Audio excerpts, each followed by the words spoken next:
15 अगस्त 1947 के दिन मैं अमृतसर स्टेशन पर अपनी ड्यूटी कर रहा था और लाहौर से आने वाली टेंडाउन एक्सप्रेस का इंतजार कर रहा था। लेकिन जब ये ट्रेन स्टेशन पर आकर रुकी तभी मुझे एक बेहद ही अजीब घटना देखने को मिली। दरअसल उस ट्रेन की सभी खिड़कियां तो खुली थी लेकिन उनमें कोई हलचल नहीं थी।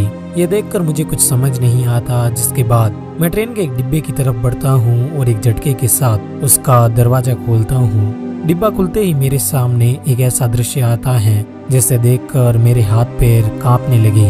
मैं देखता हूँ कि लाहौर से आने वाली इस टेंडाउन एक्सप्रेस में सैकड़ों यात्री थे, लेकिन इनमें से एक भी यात्री जिंदा नहीं था। दरअसल लाहौर से आने वाली ये टेंडाउन एक्सप्रेस अमृतसर तक पहुँचते पहुँचते मुर्दों का घर बन चुकी थी।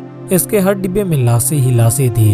इन लाशों में किसी का हाथ कटा हुआ था तो किसी का पैर, किसी की गर्दन उसके धड़ से अलग थी तो किसी की आंतें बाहर निकली हुई थी। मैं हिम्मत करके आगे बढ़ता हूँ और हर डिब्बे का दरवाजा खोलकर देखता हूँ। उस दिन ट्रेन का हर एक डिब्बा मानो लाशों का ढेर बन चुका था। ये सब देखकर मेरे अंदर घबराहट पैदा होती है। मुझे कुछ समझ नहीं आ रहा था कि ये सब किसने और क्यों किया। ये सब देखने के बाद मैं ट्रेन के आखिरी डिब्बे तक जाता हूँ और इस आखिरी डिब्बे पर पहुँचते ही मुझे सब कुछ समझ आ गया कि ये सब क्या था और ये किसने किया था। दरअसल ट्रेन के पीछे बड़े बड़े अक्षरों में लिखा था, नेहरू और पटेल को आजादी का तोहफा। ये कहानी थी अमृतसर स्टेशन के स्टेशन मास्टर चैनी सिंह की, जिन्होंने इस भयानक हादसे को अपनी आंखों से देखा था।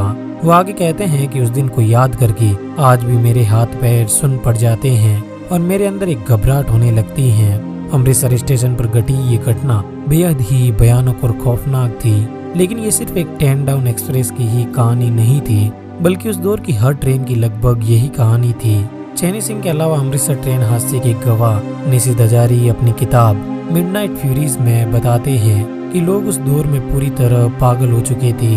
जब मैं ट्रेन में बैठा हुआ था, अचानक कुछ लोग ट्रेन में घुसते हैं और लोगों को काटना शुरू कर देते हैं। वो उपद्रवियों का समूह लोगों को ऐसे काट रहा था मानो वो एक पेड़ को काट रहे थे। उस दौर का माहौल इतना खराब हो चुका था कि उस दौर की हवा भी इंसानी खून से महक रही थी। ट्रेन हादसे के अलावा 14 अगस्त 1947 को भारत से अलग होते ही पाकिस्तान के लाहौर और कराची के प्रशासन ने हिंदू और सिख बहुल इलाकों के पानी के कनेक्शन काट दिए, जिसके बाद हालात इतने खराब हो गए कि लोग प्यास से मरने लगे।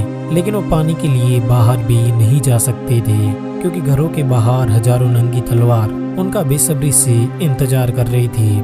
उस दौर में कराची और लाहौर में हजारों की संख्या में हिंदू और सिखों को मारा गया। उनकी औरतों के साथ बलात्कार किया गया। इस पूरे खूनी बंटवारे के पीछे हाथ था अंग्रेजी हुकूमत और मोहम्मद अली जिन्ना का। जिन्ना की जिद ने उस दौर में 1 से 2 करोड़ लोगों को अपना घर बार और व्यापार छोड़ने पर मजबूर किया और ये अब तक का दुनिया का सबसे बड़ा विस्थापन था। इस विस्थापन ने करीब 15 से 20 लाख लोगों की जान ली। यहाँ आप उस दौर की कुछ तस्वीरें देखकर उस समय के हालातों का अंदाजा लगा सकते हैं। तो कैसी लगी आपको बंटवारे की ये कहानी, हमें कमेंट करके जरूर बताइए। धन्यवाद।